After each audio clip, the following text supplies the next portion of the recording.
Success is neither magical nor mysterious. It's the natural outcome of small disciplines practiced every day. Most people think transformation happens in one big moment, one breakthrough, one lucky break. But that's not how it works. Real change, the kind that reshapes your thinking, your habits, your future, starts with what you do daily. It's easy to underestimate small habits. They don't make headlines. They're not flashy, but they are powerful because small things done consistently compound over time into extraordinary results. And the best part, you don't need more talent, more money, or even more time to start. You just need a decision, a little intention, a willingness to begin. First, write it down to think it through. I often tell people writing is the gateway to clarity. There's just something powerful about the act of putting pen to paper. It slows you down. It makes you think. It pulls your ideas out of the fog and into the light where you can actually work with them. And listen, I didn't always understand this. I used to go through days, even weeks, with my head filled with thoughts, goals, worries, ideas. And I didn't realize how much energy it was costing me to carry all that around. Then one day my mentor said, "Jim, you ought to start keeping a journal." I said, "What for?" He said, "So you can capture your life, not just live it." That one sentence hit me like a brick. Capture your life, not just live it. Most people walk around in a cloud of distraction, reacting to whatever comes their way. They don't stop to reflect. They don't take the time to record their experiences. And because of that, they miss out on the greatest source of wisdom they'll ever have, their own journey. See, when you write things down, you're doing more than remembering. You're processing, you're organizing. You're pulling meaning out of the mess. I started small, just a few lines each morning, and a few at night. At first, I didn't think it was doing much. But after a few weeks, I looked back at those pages, and I saw patterns. I saw how I reacted under pressure. I saw when I was most creative, when I was most distracted, what I was worrying about, what I was grateful for. It was like holding up a mirror to my own behavior. And let me tell you, clarity is power. People think they need some big breakthrough to change their life. But often the breakthrough comes quietly, when you're alone with a notebook, writing down what worked today and what didn't, writing down your goals, writing down your lessons. And you don't have to be a great writer. This isn't about grammar or spelling or style. It's about capturing the raw material of your life so you can shape it into something better. I remember one time years ago, I was in a tough spot. Business wasn't going well. I felt stuck. And I went back to one of my old journals, just flipping through it. And I found something I'd written months earlier, a simple strategy I'd forgotten about. I read it and thought, "Jim, how'd you get so smart?"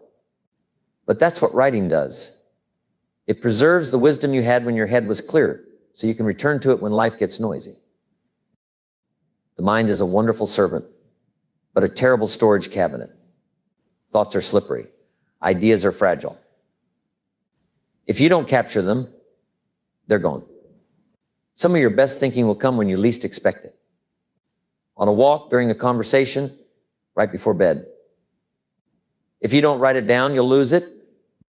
But when you do, when you build the habit of journaling, something amazing happens. You become your own best teacher. Now, people often ask, what should I write? And I say, write what matters. Write your dreams, your goals, your frustrations. Write what you learned today, what surprised you, what you're grateful for. Just start. Because the act of writing is what makes the mind sit up and pay attention. It's like saying to yourself, hey, this is worth thinking about. Journaling isn't just a habit. It's a philosophy. It's saying my life matters enough to examine. My journey matters enough to record. You don't need a fancy notebook or hours of free time. 5 minutes a day. That's all it takes to begin building a clearer, stronger, more intentional version of yourself. And let me promise you this. One day you'll open one of those old journals and you'll see how far you've come. You'll see the progress, the battles, the wins, and you'll be glad you didn't just live your life. You captured it, Next, set the sail or drift with the tide. One of the greatest lessons I ever learned early in my career was this. If you don't design your own life plan, chances are you'll fall into someone else's. And guess what they have planned for you? Not much. That's why I say goal setting isn't a luxury. It's a necessity. It's the act of taking control of your life instead of letting life take control of you. It's like setting the sail. The wind blows on us all. The good wind, the bad wind, the wind of opportunity, the wind of difficulty. But it's the set of the sail that determines the direction we go, not the wind. And how do you set your sail? With goals. When I was 25, I was broke. I was behind on my bills, behind on my ambitions, and behind on believing I could actually make something of myself. But that year I met a mentor who changed my thinking. He asked me if I had written goals. I said no. He smiled and said, "Well then, Jim, you're just drifting." That got me. Because he was right. I was working hard, but I wasn't working smart. I had energy, but no direction. And energy without direction is wasted effort. That's when I learned that writing goals isn't just about being ambitious. It's about being intentional. When you set a goal, you give your mind a target. And the mind, once it has a target, becomes a problem-solving machine.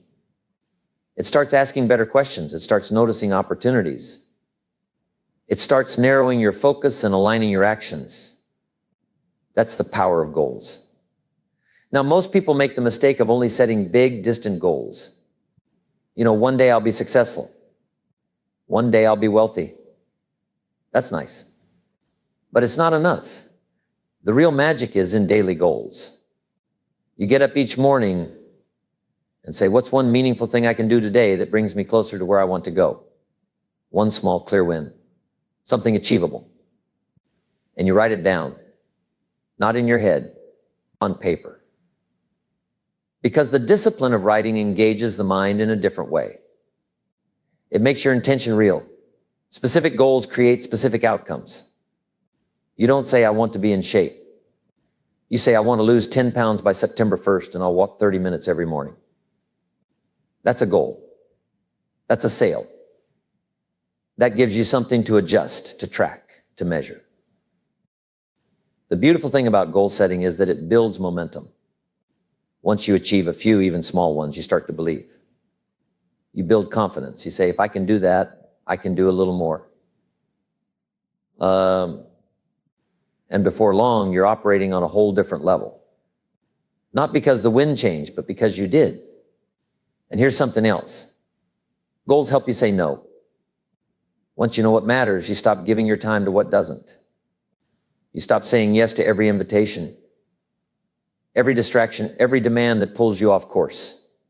You become more focused, more grounded, more powerful. So don't wait for the right wind. Don't wait until you feel ready. Just start. Sit down tonight and write one goal for tomorrow. Then tomorrow morning, review it. Get it done. Then do it again. One day, one goal at a time. That's how lives are transformed. Not in one big leap, but in hundreds of intentional steps. You can drift, or you can set the sail. You can react, or you can create. And it all starts with the decision to set a goal and go after it. Next, move the body, move the mind. If you really want to change your life, don't just start with your bank account or your schedule. Start with your body. That's right. Move your body and you'll move your mind. It's all connected. I didn't understand that in my younger years. I used to think success was just about hustle, about working harder and putting in the extra hours. But what I learned, and I learned it the hard way, is that your physical energy is the engine behind your mental clarity, your emotional stability, and your capacity to perform. Let me put it this way. If your body is dragging, your mind will drag with it. And when your mind drags, your ideas get dull, your attitude drops, and your ambition starts to fade. It's hard to get excited about opportunity when you're exhausted all the time. That's why this habit, or moving your body, isn't just for athletes or fitness buffs. It's for anyone who wants to sharpen their edge and live with purpose. You don't have to become a gym rat. You don't need fancy equipment or 2 hours a day. What you need is consistency. Just 20 minutes of movement. Walking, stretching, something to get your blood flowing can make a world of difference. It signals to your brain, I'm alive. I'm capable. I'm disciplined. And that mindset, that energy, it spills over into every other area of your life. I remember years ago, I was doing a string of seminars back to back. Early flights, long nights, tight schedules. After a few days, I felt sluggish, foggy, tired even before the day started. One morning, instead of going over my notes again, I put on my sneakers and went for a quick walk. Just 20 minutes outside, it changed everything. I walked back into that conference room energized. The ideas came quicker. I connected better. The audience could feel it. That's when I knew I needed to build movement into my daily rhythm, not just my schedule. You see, exercise is more than physical. It's symbolic. It's about self-respect. It's about telling yourself, I care enough about my goals to take care of the machine that's going to get me there. And here's the truth. Most people don't have an energy problem. They have a motion problem. They're not moving enough. They're stuck in chairs, behind screens, in routines that are slowly dulling their spark. And when you stop moving, your mind gets stiff right along with your body. Think of your body as the carrier of your potential. If you want to go somewhere meaningful in life, you better keep the vehicle in good shape. Eat smart, sleep well, move daily. These aren't luxury habits. These are success habits. They are the foundation for everything else. When you're energized, you think better. You show up better. You lead better. And you recover faster when things go wrong. One more thing. Exercise teaches you about resistance. When you push against the weight, when your muscles start to burn and you keep going anyway, you're not just building muscle. You're building mental grit. You're training the part of you that doesn't quit, that keeps going when it's hard.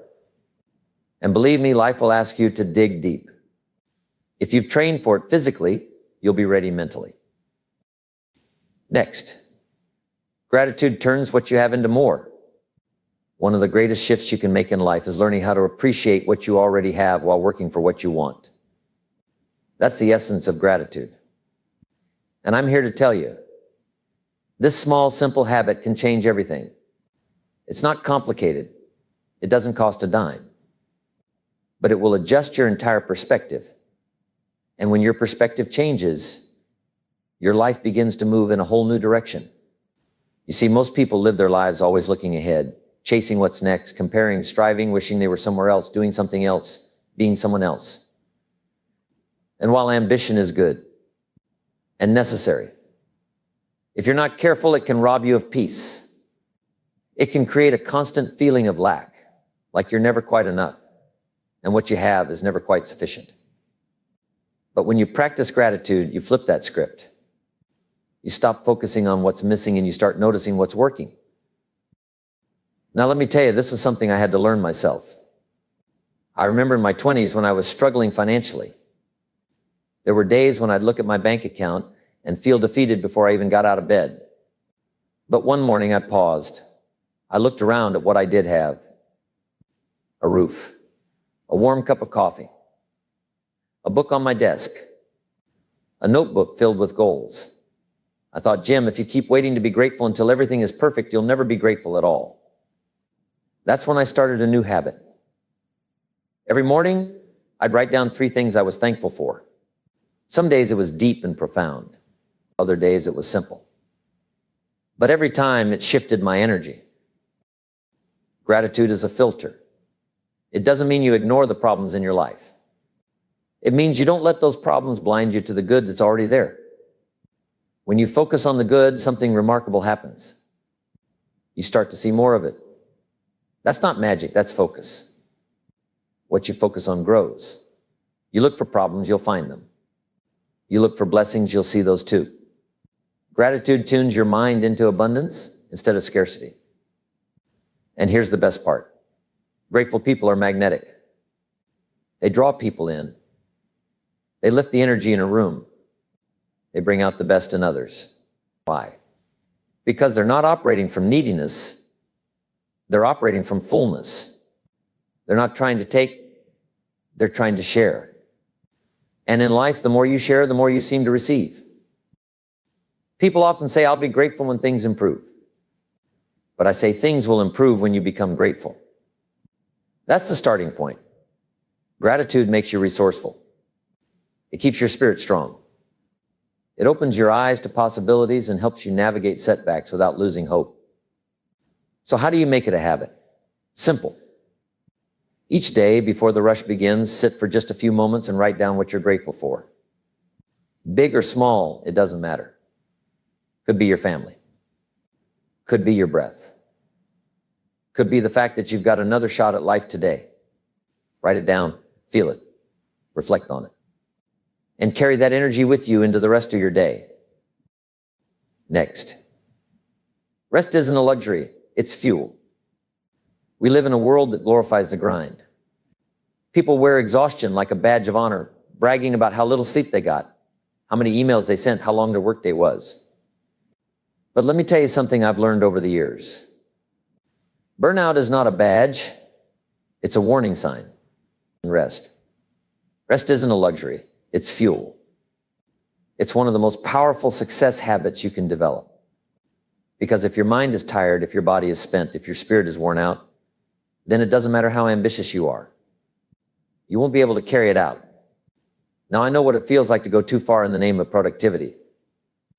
Early in my career, I thought if I just worked harder and longer, I'd accelerate success. And sure, there were wins, but there was also a cost. There were moments I showed up physically, but wasn't really present.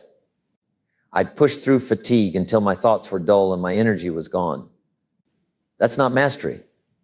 That's mismanagement. And eventually it catches up with you. The truth is, your body and your mind were never designed to run nonstop. Even the best machines in the world need maintenance. They need to cool down, refuel, recalibrate. So why do we think we're any different? Rest is what sharpens your thinking. It's what renews your creativity. It's what allows you to show up. Not just to function, but to lead, to solve, to contribute in a way that matters. I remember taking a trip once after months of back-to-back events, travel, meetings. I was running on fumes. But when I stepped away, just for a few days, got some good sleep, unplugged, sat quietly in the mornings with a notebook and some fresh air, suddenly the ideas started flowing again. Not because I forced them, but because I finally gave them space. That's the gift of rest. It's in those quiet moments that your best thinking often shows up. But rest isn't just about sleep. Though getting good sleep is vital.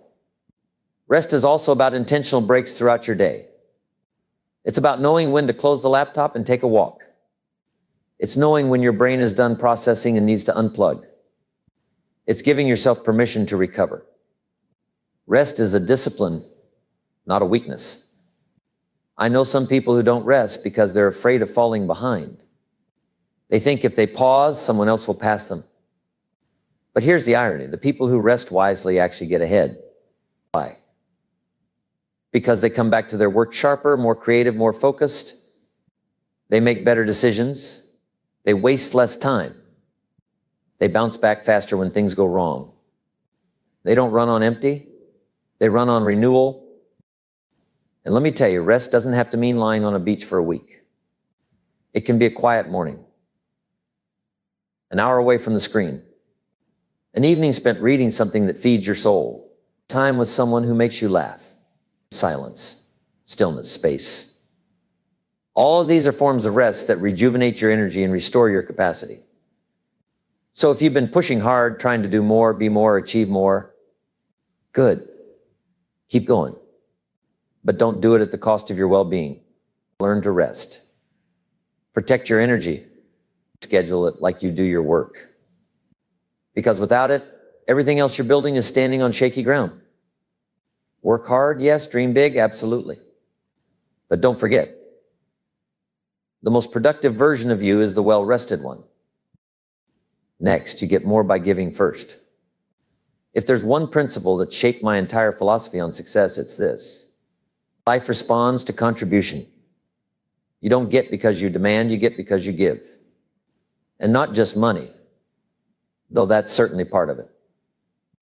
I'm talking about your time, your attention, your energy, your encouragement, your effort. You see, giving isn't something you do when you have extra. It's something you start doing when you want your life to expand. You get more by giving first. I remember a season in my life when things were tough. I was working to get my business off the ground, and honestly, I didn't feel like I had much to give. But one afternoon, a young man came to one of my talks, quiet, clearly struggling. And afterward, he approached me and said, "Jim, I'm lost. I don't know what to do with my life." I sat down with him for 20 minutes, gave him some thoughts, a few questions to reflect on, and a book to read. I'll never forget what he said as he walked away. "Thanks for your time. I feel like I matter now." That stuck with me. I didn't give him money. I didn't solve all his problems. But I gave him presence. I gave him something of value. And that's when I realized, sometimes the smallest gesture, when given sincerely, can create the biggest shift in someone else's life. Now, here's what happens when you develop the habit of giving. You begin to align yourself with the natural laws of abundance. Giving creates flow. It opens up channels. It sends a message to the world and to yourself that you are not operating from fear, but from faith. Fear says, "I don't have enough."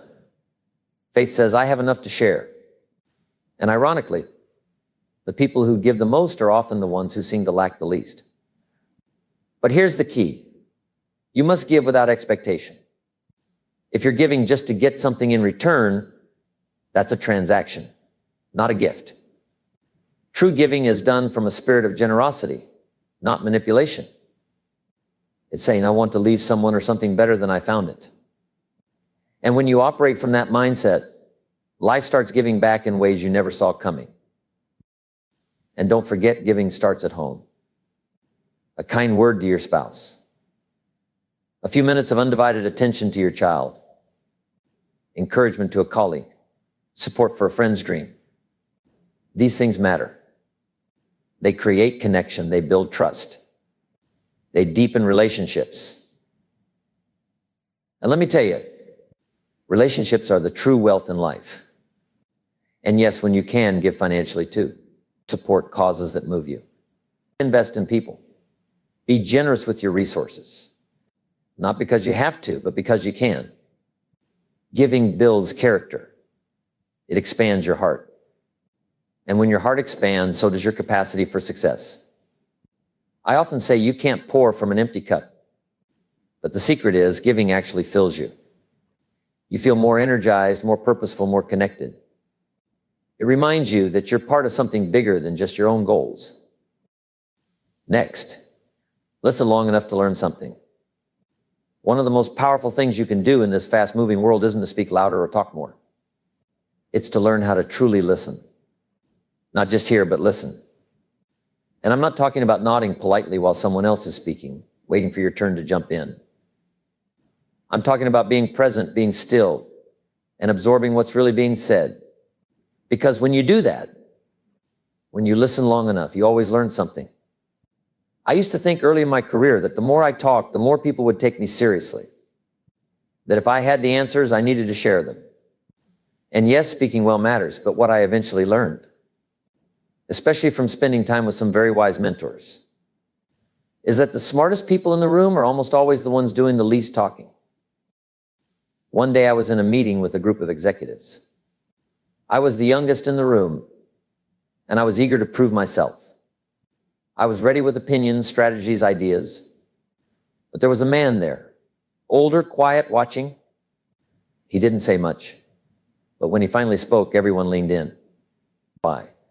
Because he had been listening. He had taken it all in, connected the dots, and when he spoke, his words carried weight. Not because he was loud, but because he was thoughtful. That's when I learned. When you listen, you gain insight. You hear more than just words. You hear fears, motives, hopes, patterns. Listening reveals what people care about. It shows you how to lead, how to serve, how to connect. And connection is the real currency of leadership. Listening also builds trust. People don't trust you because you talk well. They trust you because they feel heard. They know you're not just waiting to speak, but you're actually trying to understand. And when someone feels understood, they open up. They let you in. That's where real influence begins. Now this habit, like all the others, requires intention. We live in a distracted age. Phones buzzing, thoughts racing, interruptions everywhere. But if you can train yourself to pause, to put your phone down, to look someone in the eye and give them your full attention, you'll stand out in a world full of half listeners. You'll learn more faster. You'll notice the subtle things most people miss. But listening doesn't just apply to conversations. You've also got to listen to yourself. What's going on in your spirit? What's your body trying to tell you? What's your intuition whispering that you've been too busy to hear? Sometimes the answers we're chasing outside of us are waiting in the quiet, just beneath the surface, if we'd only slow down and listen. The habit of listening is a doorway to wisdom. It doesn't mean you never speak. It means that when you do speak, you're saying something meaningful because you took the time to understand first. And in that, you gain influence. You become the kind of person others seek out, not because you have all the answers, but because you help them uncover their own. Next, patience, the hidden power behind persistence. We live in a world of speed. Instant messages, fast food, overnight shipping. Everyone wants results, and they want them now. But let me tell you something I've learned over decades of watching people build success and others give up too soon. The secret to meaningful progress isn't found in rushing. It's found in patience. Patience, my friends, is a form of strength. It's the hidden power behind persistence. I used to be impatient myself. I'd start a new venture and think, why isn't it working yet?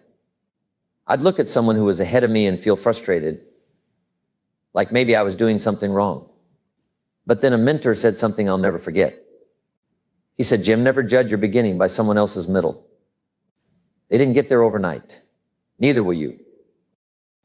And he was right. Growth takes time. Real change takes time. Wealth, character, leadership. None of those come in a hurry. They are built day by day, decision by decision, action by action. The key is consistency. Doing the right things over and over, even when you don't see immediate results. That's patience. And that's power. I often compare success to farming.